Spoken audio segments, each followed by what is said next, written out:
Originally from Buffalo, New York. Went to college in New York as well. Spent 5 years as a fitness coordinator for the U.S. Navy, and is founder and CEO of a Safe Pack, a bulletproof backpack, body armor, making sure every child comes home safe. She's had national coverage with her product, including being interviewed on the Kathy Ireland Show, and is married to her husband Alex of 15 years and has 2 teenage boys. Welcome to the Grit.org podcast. In these episodes, they speak to top achievers in athletics and business to understand the habits and mindset they apply in order to build more grit.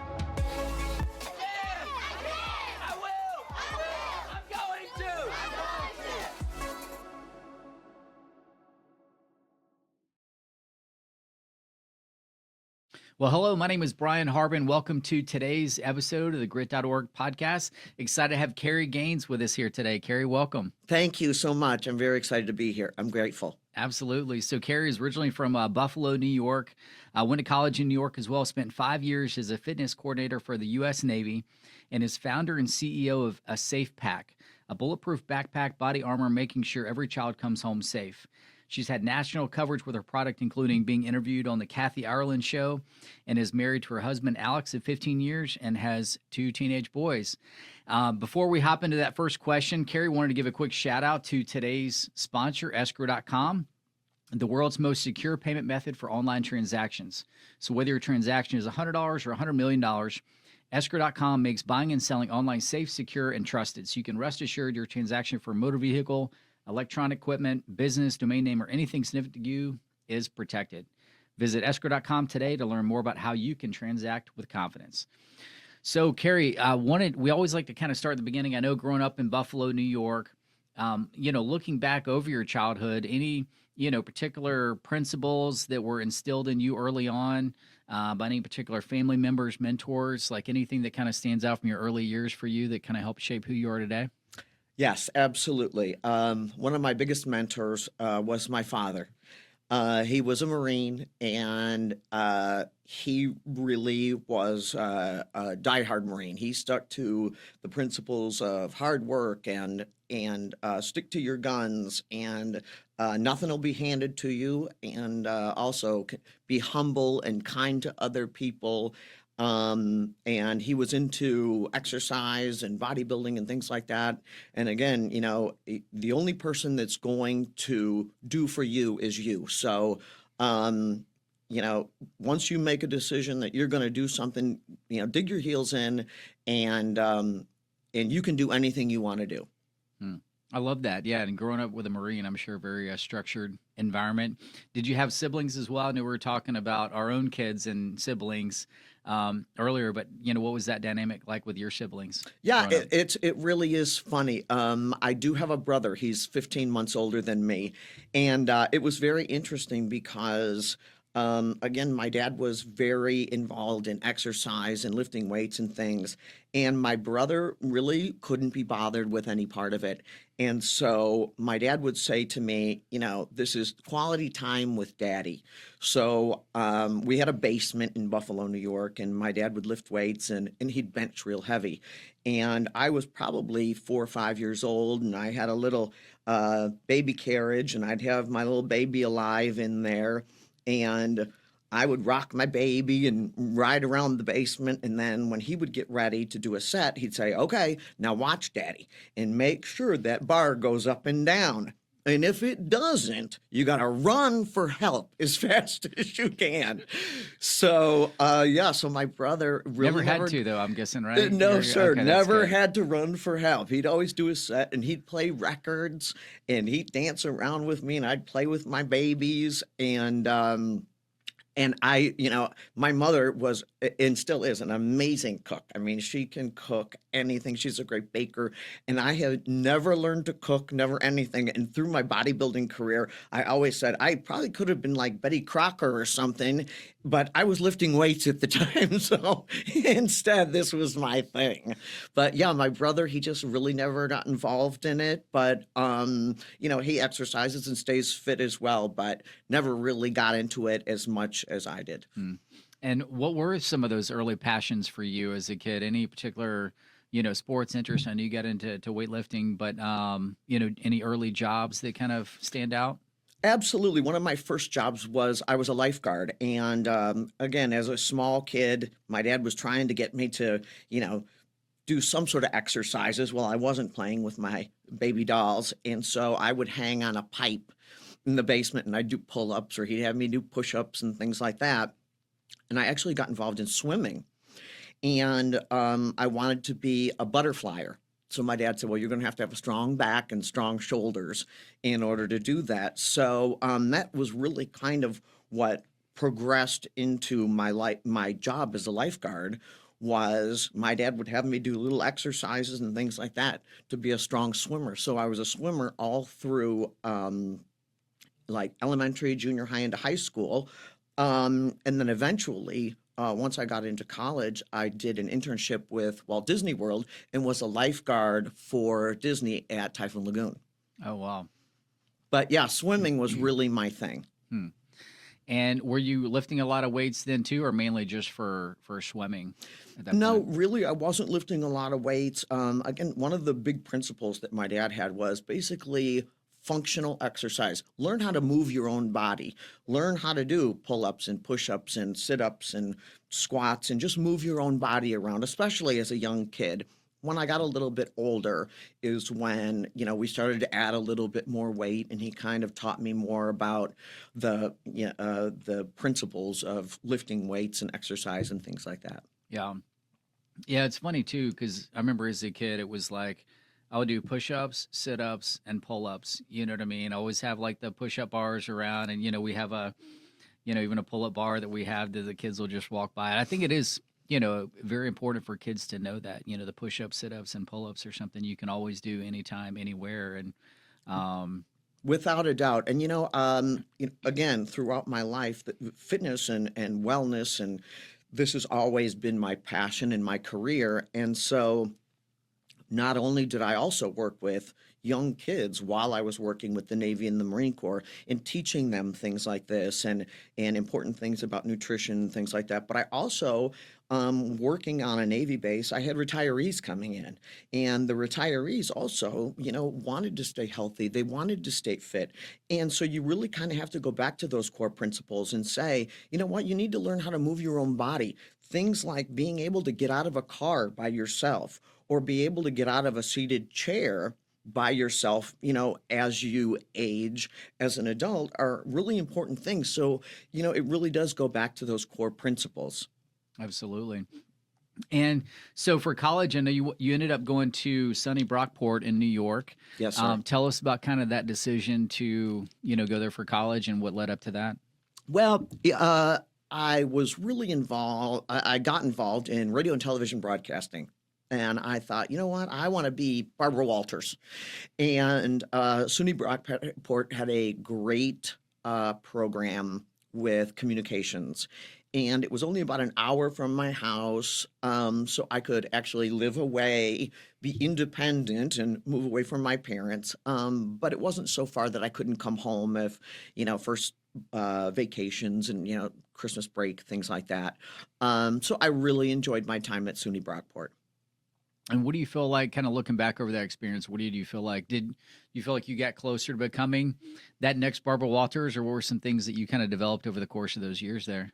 Well, it was interesting learning about communications. And, way back then, it was so different because technology has changed so much since then.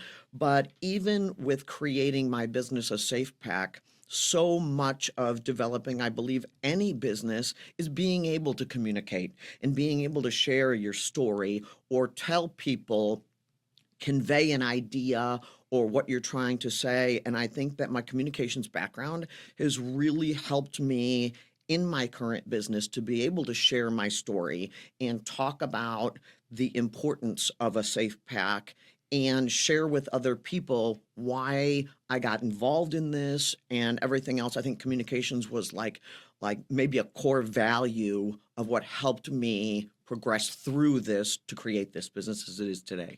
Yeah. No, absolutely. Because I mean, even though sales is important, having that communications background and understanding of it makes a huge difference. And then after you graduated, I know you spent time. Did you go directly to work for the U.S. Navy right after college?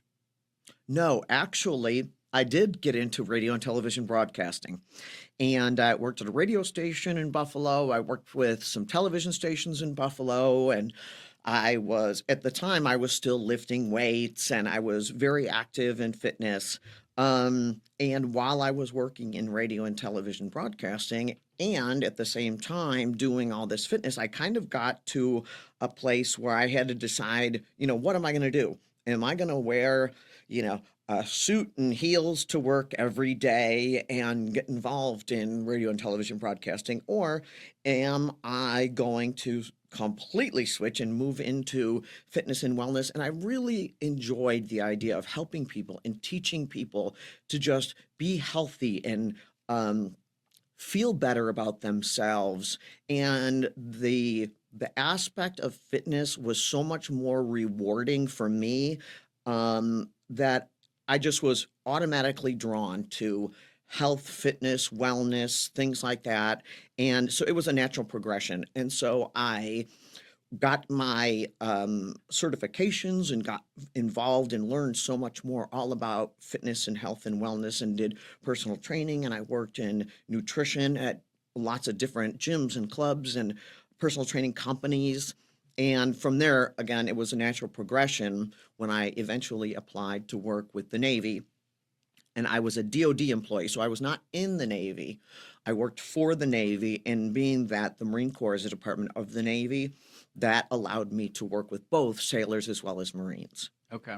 And so I guess kind of with a connection with your dad being the Marines, that was kind of what inspired you to want to work with the U.S. Navy. And Without a doubt, absolutely. I always had a soft place in my heart for the Marines, and so many of them would get out of boot camp and they would come right to St. Mary's and be part of Marine Corps Security Force in St. Mary's. So some of them were very, very young, and it was, again, so amazing to teach these young men how to eat properly and how to exercise. And you're getting, young men from all over the whole country that had no idea how to eat or how to exercise, and to be able to prepare them for being able to be deployed to, say, Afghanistan or something.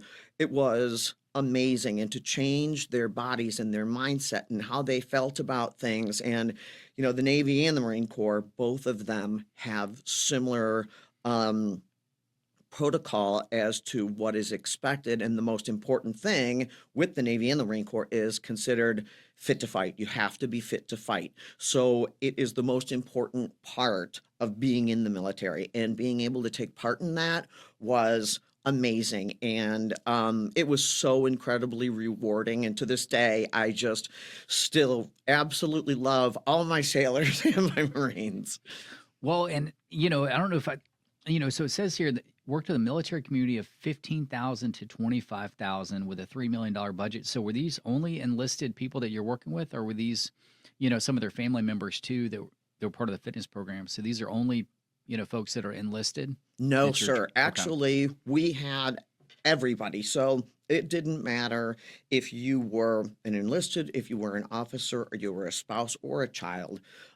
We had everybody that was able to come to the base. And actually, Kings Bay was allowed by Big Navy to create a program. It was a pilot program that we actually created, myself and a couple other folks that worked with me, and it was called Family Fitness. And we actually taught spouses and children how to eat better. We had classes on nutrition. We had classes about stretching, lifting weights, things like this. And that is such a huge part of the military family. So when your spouse is deployed, whether it's your husband or your wife, while that person is deployed, it is down to the person that is back at home to, again, create this environment of healthy living and teach these children how to eat healthy and take part in exercise and things like that. So we had retirees, we had all across the board, which again made it so fun, interesting, and it was a great dynamic.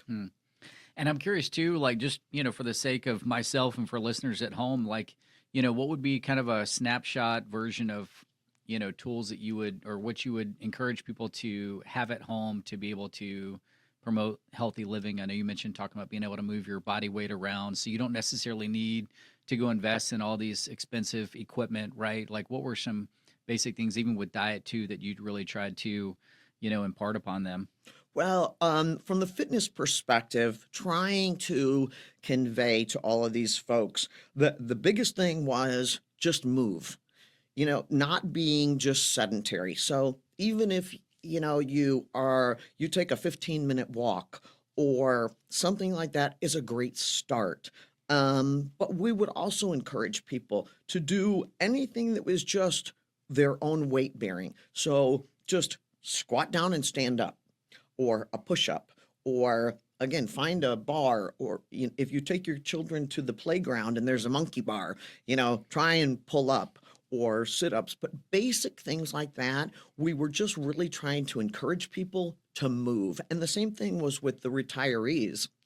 We would see retirees come in and they would be in the same situation. And I would say to them, you know what? Let's just start out with a walk. And then I'm going to have you just squat down and stand back up. Moving your body around, that is the most important thing. And being able to just move your own body weight is really a baseline for being able to progress to another level. And so we would tell people it doesn't matter if you don't have any equipment at all, moving your own body weight is more than sufficient.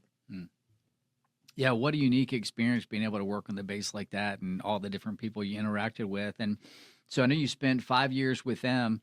And then post Navy, tell us a little bit about, after that and then leading up to kind of the inception of a Safe Pack. So my husband was in the Air Force, and he lived in Germany, and I was in St. Mary's at the submarine base. So you met him while you were working with the Navy? Yes, sir. Okay. We met actually at a conference in San Antonio, Texas. And we were at the Athletic Business Conference in Texas. And we met, and I was single. I had no kids. He was single, had no kids. And I said, I'm here in St. Mary's, Georgia. Technically, I could be anywhere all over the world. What am I doing in St. Mary's? And so he was actually at Ramstein in Germany. And I said to him, that would be really kind of cool if I could get a job overseas rather than, be in St. Mary's. So he and I continued to email back and forth. And he said, if the Air Force, anything comes up, I'll let you know. And so I started really looking for different jobs with the Navy that were overseas. And about 5 months later, there were a couple of jobs that opened. One was in Singapore, one was in Bahrain, and then one was in Naples, Italy. And so by this time, I thought, I really kind of like this Air Force officer. And so, Naples, Italy is a lot closer to Germany than Singapore or Bahrain. So anyways, I interviewed. I ended up getting the job in Italy. So I moved to Naples, Italy, and he was in Germany. And we started dating and kind of flying back and forth between Germany and Italy and all these other countries every couple of weeks. He'd say, fly to Paris, I'll pick you up and we'll spend the weekend. And, travel is so inexpensive in Europe. So we did that for a year. And it was amazing. And I was training sailors and Marines in Italy, and he was obviously working, as a lieutenant colonel in Germany. And after the year, the Air Force said he was PCSing to the Pentagon. So he said, I have to move. And at this point, I was 39 years old. He was 40 years old. So it's not like we're kids. And he's like, what are we going to do? I mean, are we going to continue like this dating thing? And we just came to the realization that we wanted to be married. We wanted to have kids, and we were both all in. So when it came time for him to PCS back to the States, I left my job, and he and I moved back to the States. We got married, and we had our first baby. Wow. And where were you guys? Were y'all in DC at the time, or when did y'all move to Jacksonville? Yes, we were actually living in Virginia, and he would take the metro into the Pentagon. Then he was at Crystal City, and then we eventually moved across the river to Andrews Air Force Base. And we lived at Andrews Air Force Base for almost 2 years, and then Alex was in charge of Armed Forces Entertainment. So he would have to go. One of the trips he had I think my son was around a year old. In one of the trips that Alex had, he had to escort the WWE wrestlers from the States over to Bahrain, and then they would take a helicopter onto a aircraft carrier and they'd entertain all of the troops. So Alex was gone a couple weeks or so, maybe, and we'd FaceTime. Well, my son, who was a year, he just was having a fit FaceTiming with his dad on the computer. And Alex, as a dad at that point, 41, 42, he was like, I can't be away from this little guy. And so it was at that point my husband had already done 20 years. So that's when we made the decision to go ahead and retire. And so we retired, and then it was after that that we kind of moved around. And my husband, as he said, once he retired, it was like, what do I want to be when I grow up? Is kind of where he got That's to. right. You know, and even he had said, you know, I've never had a job interview, I've never had a resume or anything like that. And so it was at that point we kind of, you know, he tried a couple of different jobs and whatnot. And we moved a few times, but essentially I really wanted to get back to this area. And then I had said, you know, I really loved this area, and that's what brought us here to Jacksonville and St. Augustine. And I love, you mentioned this before the show, but I'd love to hear your story again on the inception of a Safe Pack and kind of where it came from. So tell us about, the idea of y'all's business. So while we were kind of trying to figure out what my husband wanted to be when he grew up, my oldest son, who now is 14, he was approximately 2, I think, when the Sandy Hook shooting happened in Connecticut. And I think not just myself, I think everybody across the world was just completely shook at the idea of having someone come in to an elementary school and commit such a heinous crime. And, again, with a 2-year-old baby, I just couldn't wrap my head around this. And again, it was devastating. But after that, I thought maybe that's an isolated incident, that, this crazy person. But then we started seeing it more and more. And then there was Columbine. And then again, there were so many more shootings in schools. And I said to my husband, this is horrible. Then by that time, I had 2 children. I had my second son, and they were both in elementary school. And that's when the Parkland shooting happened down here in Florida. And when that happened, it really hit home because, again, I had 2 children in elementary school. Parkland is just up the highway from us.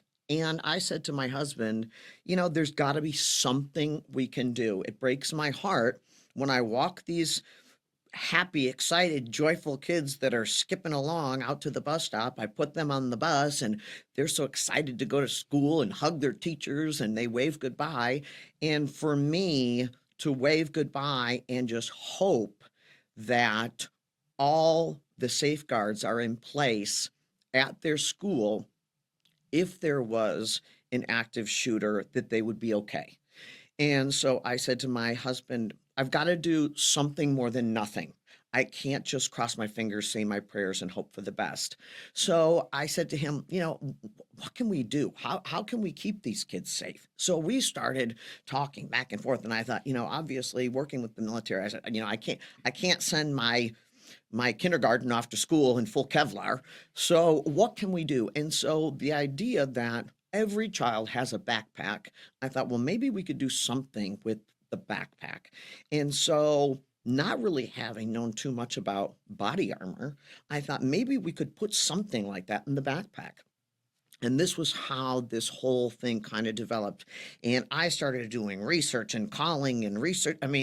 Trying to figure out all the dynamics of all of this. And I couldn't believe how much was involved in the idea. And I thought if we could put something that is bulletproof into like the laptop compartment of a backpack, again, it's something. It's not a foolproof, guaranteed solution. But I felt as a mother sending my children off to school, something was better than nothing. Yeah, and what I appreciate about that, is just you took that feeling of helplessness, essentially, of like you said, sending your kid off to school with, not really being able to do much about it, into, you know, finding a problem that you could help solve and obviously help a ton of other people along the way. And so what about, I mean, so once you kind of figure out the concept of, okay, let's use the backpack, let's use the laptop, slide in, but then you have to get, the Tevlar. So how did you find the right products? What was the product development like? So that was an extremely arduous process because the way that body armor is created, I guess you can say not all body armor is created equal, kind of. So there are different levels of body armor. So there is a level which is 3A, which the government has labeled as a 3A. And a 3A body armor only stops a handgun round. Whereas when you get into, say, a 3 or a 3 plus, now we're talking about a rifle round. So a 3A is much less expensive to make. But, saying again to my husband and myself, do you want to say to parents, you can buy a slightly less expensive body armor to protect your child, but if someone comes in with a rifle, it doesn't do any good. So how much do you love your child? So I said, I'm not doing that. I said, you know what? The majority of these shootings are done with a rifle. So I want to make sure that this plate that we sell is going to stop a rifle round. And so again, reaching out to so many different companies. I also know that there's a lot of schools that have metal detectors. So I knew that it couldn't be metal because I needed them to be able to go through a metal detector. Again, children, I wanted to make sure that it was light enough for kids to have in their backpack. And the smallest plate that we make, which is a 10 by 12, is only 3 pounds. And so at the time, my little first grade kid, he's a little chubby guy. I was like, his lunch probably weighs probably 3 pounds as much as this plate. So I thought I have to make sure that it's light. And then first and foremost, again, because my husband and I worked with the military and we have so much pride in living in America, we wanted to make sure it was American made. So with that, we found a company in California that would manufacture this plate that we really liked. And the company is called Vism. And so they manufacture the plate, which is now a safe pack. And are they all produced and shipped from there, or do you have the shipping goes out somewhere else? Yeah, so again, learning a lot about there's laws for every different state which pertain to body armor, and things over the past several years have changed quite a bit. But there were some states that you couldn't even ship body armor to those states. So we had to learn all these rules and regulations, and even with that said, we had to learn about the liability as a company that's selling body armor. And so with that and working in accord with Vism, we had to make sure that Vism would drop ship these plates because they are inspected by the Department of Justice, and that would not be valid if it went through a third person.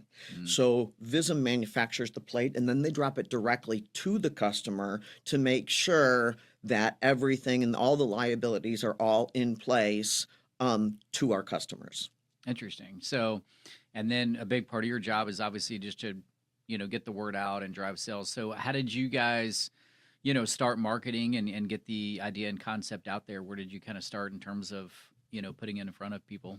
Well, that was also a problem. I think most everybody can agree that when you say the two words child body armor put together, it makes people cringe. It's a horrible concept. It's something that no one ever imagined in their wildest dreams that we would ever say.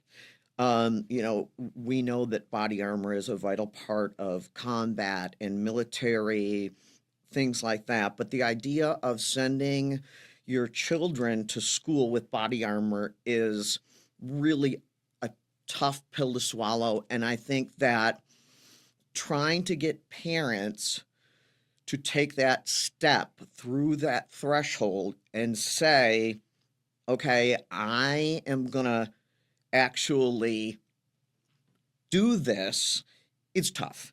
So we had to figure out a way to soften the concept and relate more to children, not so much the adults. So, with that said, we created a mascot, and our mascot is a turtle, and his name is Tank, America's Super Turtle. And so Tank is a little animated turtle. And on our website, you can see Tank, the little animated turtle, and he comes out and says to the children, my name is Tank, and I have a shell, and my shell is what keeps me safe.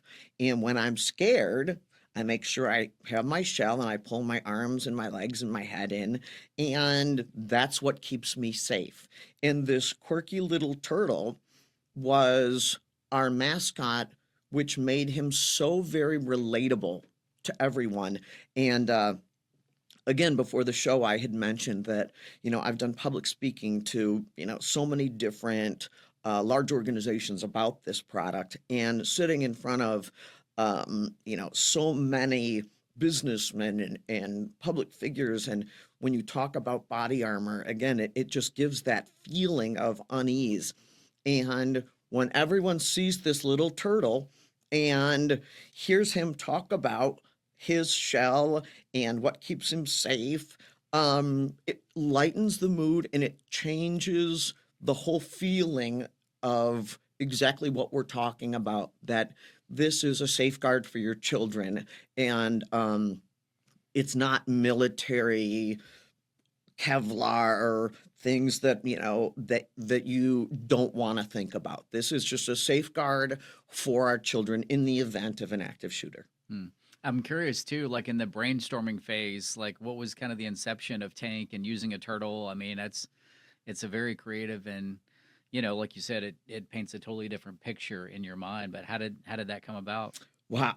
Listen, we had a large team of people that came together, and again, it was tough to kind of figure out something. And one of the people on the team said, a turtle has, a shell that keeps them safe. And again, it was just, people coming together and sharing ideas and concepts and, what do we think about this and that? And it just kind of took off from there. And again, Tank, America's Super Turtle, turned into a fun, goofy, silly, relatable, animated uh, little character that kids as well as adults could relate to and understand what he was saying. Yeah. And we were talking earlier too about just the idea of a car sheet, right? Like, people don't cringe when they see a car sheet. They think, oh, that's something you got to have at a baby shower, right? Because you're going to need it. Where it's the same kind of mentality. You kind of have to get to that point of like, you're not necessarily promoting, oh, you're going to get in a car wreck and you need to protect your baby. It's more of like, hey, this is just something is to help safeguard your child. So you're kind of helping bake that into the way that people think about, just general safety. And, but breaking through that threshold is not easy. And so where did you feel like, was that kind of a tipping point for you guys in terms of your marketing where you started getting different and better feedback, or where do you feel like things really started to take off for the business? It was definitely after we created Tank that we really got some traction because, again, it lightened the conversation about children in body armor. Once people saw Tank and understood, like you said, you don't buy a car seat because you anticipate being in a car accident. You do it because you want to make sure that your child has the best outcome if by chance something like that happens. And so that was really kind of where we went with this whole thing as well. Like, you're just doing your due diligence by saying, you know what, we're we just as soon do something rather than nothing. Hmm. And so by putting this safeguard in place, it will give my child more of a chance of survival than absolutely giving them nothing. Hmm. So that's really kind of where we went with that. And was it a lot of like online marketing? Were you guys going to like trade shows or just going to different schools or? Yes, we actually went to trade shows and we went to um, different schools, and I mean we tried everything. And the part that was really kind of discouraging, to be honest, was there were people that tried to make this a political conversation. And there were people online that would send in feedback and things. I would get messages and things that if there are no guns in this country, Oh, I got you. you Yeah. don't need body armor. Yeah. And so um, it was horrible to think that And then you people. guys kind of get stuck in the middle of that conversation. That's exactly right. And I said, this has got nothing to do with politics. And, I was very forthright about the fact whether you sit on the right or the left, that has absolutely nothing to do with this, because all the bureaucrats up in DC and trickling all down, they are going to go back and forth about this topic. But at the end of the day, I'm still walking my kids out to that bus stop, and I'm going to put these kids on the bus, and they're going to wave goodbye to mama and blow me a kiss and be so excited to go off to school. And so, in the meantime, whether guns are legal or they're not, or there's laws passed or changed or anything else, I know that today my kids got on the bus this morning, and that's the only thing that matters to me. So I'm doing what I have to do every day, and whatever goes on outside of that has absolutely nothing to do with me. I want to make sure that every child comes home safe. Yeah. And, the reality is, regardless of whatever way that goes, it's still a potential risk, regardless, right? Whether they're legal or not, there's still the potential risk is always going to be there. Without a doubt, absolutely. Um, and I did watch your video when you were on Kathy Ireland's show and promoting. How did that come about? Was that something where, they kind of caught wind of it and they reached out to you, or tell us about that experience? Yeah, it was very interesting. Actually, Shark Tank had reached out first, and Shark Tank said this is a great concept. We love it, and so many of the sharks are very passionate about children's products. And so they said, we'd love to have you come to Shark Tank. Well, just by chance, this ended up happening right before COVID. So Mm. once COVID hit, they shut down all production. There was no more Shark Tank. That was the end of that. And as we all know, kids weren't going to school. I mean, and the country had a dynamic shift as far as school and business and everything else as we now know it, changed dramatically. So after that happened, it was Kathy Ireland's folks that one of the women that worked closely with Kathy Ireland said that their production studio is down south, very close to Parkland. And so they had some people in her production company that said, we had, sons or daughters or grandkids or whatever that actually went to Parkland during the Parkland shooting. And they said, this is such a really interesting concept. We'd really be interested in talking to you about this. And, and Kathy herself has children and grandchildren and would be really interested in having the conversation about a safe pack. So that's really how we ended up down there. Hmm. And I'm guessing that probably helped with just getting the brand name out. And do you guys advertise much outside the United States as well, or in other Well, countries? it really is interesting too. Again, this goes back to all these laws. So there's so many laws that are very strict. So again, since the conception in 2018 of a safe pack, till now, a lot of the laws have changed. However, you cannot sell body armor outside of the United States. So I have had different companies outside the country who've reached out. But yeah, it's illegal to sell, ship, or anything body armor outside the country. So we just are really focused on, here in the United States and making sure that, everyone here in the States has access to a safe pack. Yeah. And where do you feel like kind of that next threshold of like awareness comes for people? Anything specific you feel like you guys are working on to kind of, get the message out, further and deeper at this point? Or Again, a lot of it, as sad as it sounds, people aren't looking for a solution to something that they don't know that there's a problem. So as sad as it is, after the Uvalde shooting, we had so many people that were like, what can I do? What can I do to keep my children safe? And again, sadly enough, that is what brings awareness to products to help keep your child safe during a school shooting. And, it's so hard being a business owner, and you have I had folks in Uvalde. I had one woman that messaged me and said her husband was a long distance trucker, and she had 3 kids in the school in Uvalde. And she said, my husband was out of state. I didn't know if my children were going to live or die. And she said, I just started looking for something more than nothing, moving forward, that I could do to help the idea that my children would come out of something like this healthy and happy.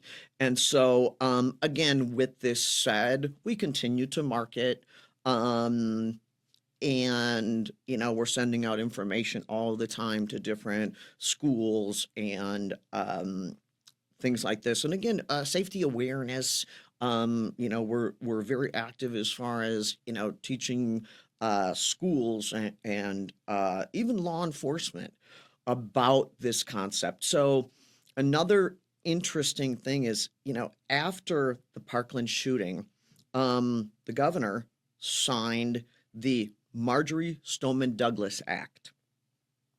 And what that is every county has to have a emergency plan as to how to handle an active shooter.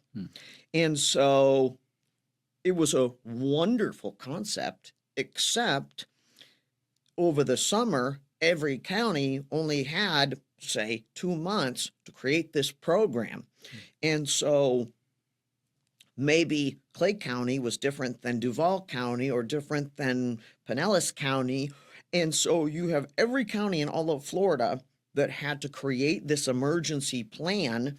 And so right now, I think that the government is really kind of doing its best to kind of get all on the same page, rather than that after Parkland knee-jerk reaction, we've got to fix this and take care of it. Now everybody's saying we have to have a unified plan as to how to be prepared and how to react to things like this. And again, we've all seen what happened in Uvalde, and it was a disaster. It was a complete mess. And so, with that said, I think that law enforcement in our government and everybody, and superintendents and school systems, everybody took that as, what, we need to do a better job.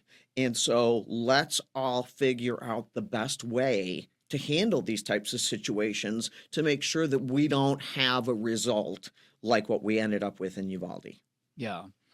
And I think too, it's like one of those things where for a lot of people, like if it's out of sight, out of mind, until it hits close to home. And, there was the shooting in Chattahoochee High School in Georgia. And actually, interesting enough, my youth counselor when I was growing up in Atlanta, David Phoenix, was one of the 2 teachers that went into the hallway and ended up taking a bullet and survived it. But yeah, it's one of those things that until you know of something that's hit close to home or experience it, it's almost like you don't want to think about it, and that's kind of how you deal with it. But at the same time, there's the reality of the fact that, you know, it's better to be prepared than not. And Well, and that's exactly it. And again, uh, this whole country has done such a great job of safeguarding children with, again, everybody, you can't leave the hospital with your baby unless you have a car seat. And, there's in cribs, they've said, there's different things that you can do when you put your baby in a crib to help prevent SIDS and, all these different things that, everyone is created to keep our children safe. But this is, when I say fairly a new concept, it really is. Like 20 years ago, you would say, an active shooter. I mean, that's a crazy concept. Who would go into a school and shoot children? Um, and now the sad reality of it is that everybody knows what that is. But like you said, um, we'd like to be able to say, well, maybe it was because of this or, that type of community or this stigma or that. But nobody wants to say, oh, well, that'll happen at our school. Everybody says that would never happen at our school. We've got a very safe community and, we have all these rules and regulations and everything in place, and that wouldn't happen at our school. And it's interesting because, especially with a safe pack, looking at every one of these and tracking every one of these, you can go back beyond Sandy Hook and you can say every single school said it would never happen to us. Never. And including Parkland. They said, we've got things in place and we've got, mental counselors for kids. And, we're streamlining how to deal with problem children or different kids. And the police work so closely with schools to make sure that these kids are flagged or whatever, to make sure that things like this don't happen. But the reality is, we all know things and people and situations fall through the cracks. And that's how you end up with situations like this. yeah, and one thing I would add to that too, because with just from our involvement with schools and even preschools for that matter, it's like you see that a lot of schools nowadays, they want to put up like the wrought iron fence, right? So you have the key code access. A lot of them now either have a part-time or full-time either officer or hired full-time agents. So, and parents are putting pressure on the schools a lot of times, which are self-funded, um, to come up with those additional costs. At the same time, whether you get that or not, this is a way for parents to kind of, take control of your own situation and at least be prepared regardless of what your school can or can't do. And or relying, there's always going to be glitches, even if you have all those fancy systems and a cop. I mean, anything can happen. So it is a way for people to kind of take things into their own hands. And so how does for our listeners, I guess, how do the packages work? Do you buy just one at a time or do they come?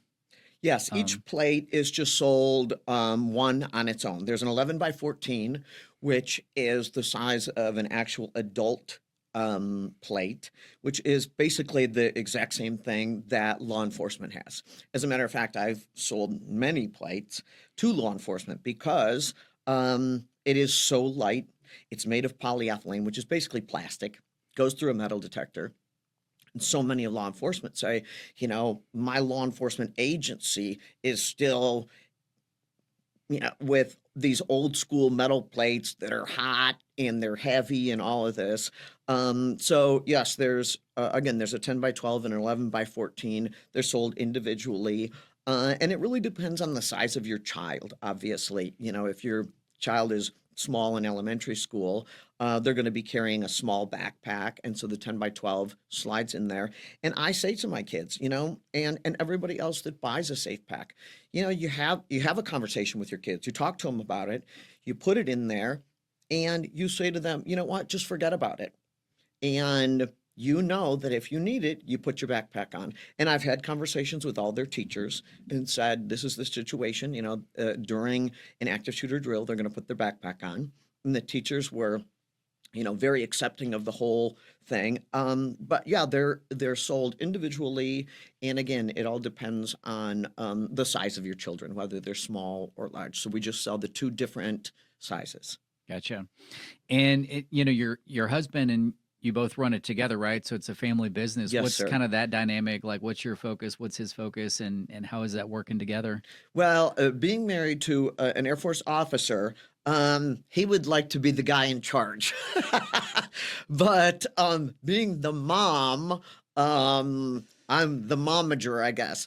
But we work very closely together, and he's very analytical, and I'm kind of think out the box, and again, more related to the children and things like that. But we work great together, bouncing ideas off of each other and coming up with different concepts and different marketing strategies and that kind of thing. And it's been really nice for us to be able to work together. And I'll be honest, we love the feedback from our kids, because even our kids have said, I've told my friends that, this is what I have. And there's other children that say, well, that's really, kind of cool. So even the feedback from the kids, and again, my kids love Tank, this turtle. They think he's such a cute, silly, little quirky, animated guy. So it's the whole concept of this with our entire family has really been an interesting and fun dynamic. Yeah, no, it is. And it's funny because my wife and I, I've got a separate business other than our camps and everything that we do over the summer, but we do work together over the summer. And it's funny because our personalities are very different. But one of the things, like with camp coming up, we're like, all right, we need to go to lunch somewhere separate away from the house and talk about work stuff. It's, a lot of times you do have to kind of compartmentalize and, because there's so many other things to talk about life, but it's like, okay, we're going to sit down and talk about business at this point. And, For sure. but yeah, it's a fun dynamic. And I think, too, it's great for your kids to see that and see that it's, something they're part of as well. And yeah, kind of on that note, having two boys, 12 and 14, I guess, what are some principles, obviously, that you guys want to, you know, instill in them, and how do you feel like you're doing that? Well, I think it goes back to both my husband and I when we were young. We want our kids to be informed. We want them to understand the concept of what we're doing and everything else. I mean, we're very forthcoming with our children about anything, with about active shooters, and especially this day and age, politics plays such a huge role, and we wouldn't think that it does, but even in the elementary school, there is a lot of chatter about politics with young children. And I think that kids, pick up little bits and pieces and snippets from their parents and may share those at school. And my husband and I, again, are very open to having conversations with the kids about, again, lots of different interesting and political conversations. And we watch the news together, and in the mornings when the kids are getting ready to go to school, I'll say, let's turn on the news, let's find out what's going on in the world today. And so it really is interesting, and so I love for them to develop their own opinion, and have an opinion, and ask questions to me, hey mama, why is this, or what does that mean, or who is this, or what's going on in this part of the world. So for us, that's a huge part of what we're really focused on with our kids is, again, be inquisitive, ask those questions, but be informed. That's the biggest thing, is be informed. And if you're going to say something, make sure that you have some sort of justification behind it. Don't just hear your friend and then say, oh, this is the way things are or should be, whatever. But make an educated statement so that you can stand behind the things that you say and the principles that you have. And again, going back to when I was very small, my dad always said, say what you mean and mean what you say. Be humble, be kind, be generous, treat other people right.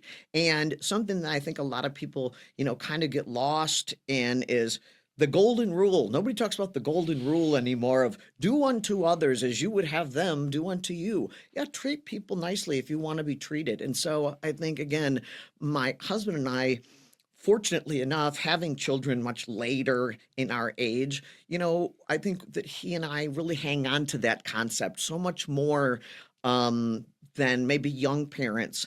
We want our kids to be just good people. We want them to be happy. We want them to be good people, treat other people well, and, have a nice, happy life, really. I mean, what more can you ask for your kids?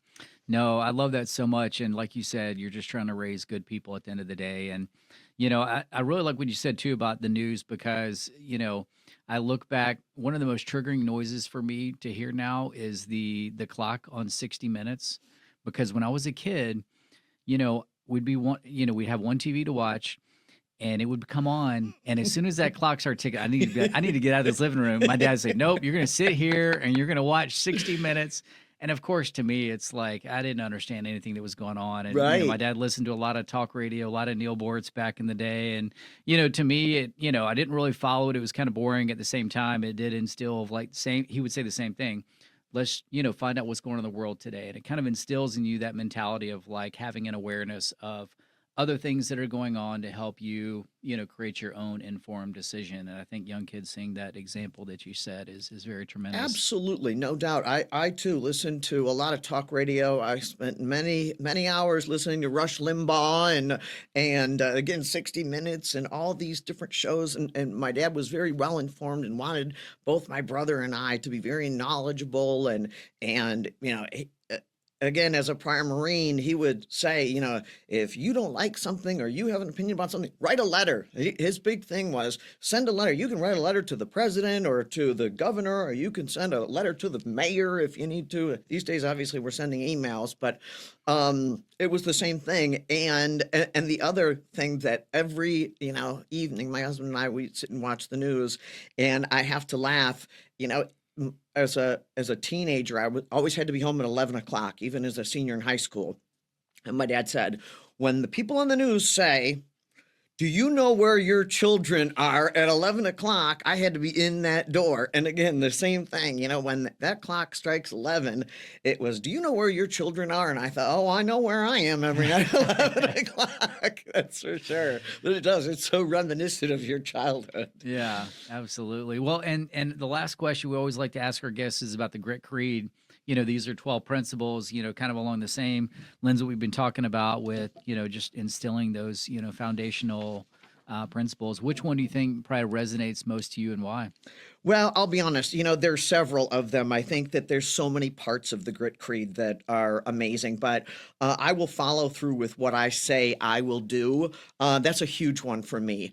Again, like I said, my dad was always a say what you mean and mean what you say kind of person. And if you decide you're going to do something, whether it's you're going to join a sports team or you're going to, tackle this problem or something, follow through with it. Don't give up. Stick to your morals and your values and ride it out and make sure that you see to the very end, what you're working on. And also, as the wife of a Air Force officer, integrity first. And so my husband also, that was one of the things when he and I had talked about this podcast, and we were talking about the Grit Creed and, all these essential parts of it. And that's what he said. That was one of the things that he said. He said, integrity first, there's a lot of things that, you can buy or you can create or you can, put on. But integrity is something that is such a very important virtue that is essential to whether you're an adult or you're a child. But integrity is so very important just as a human.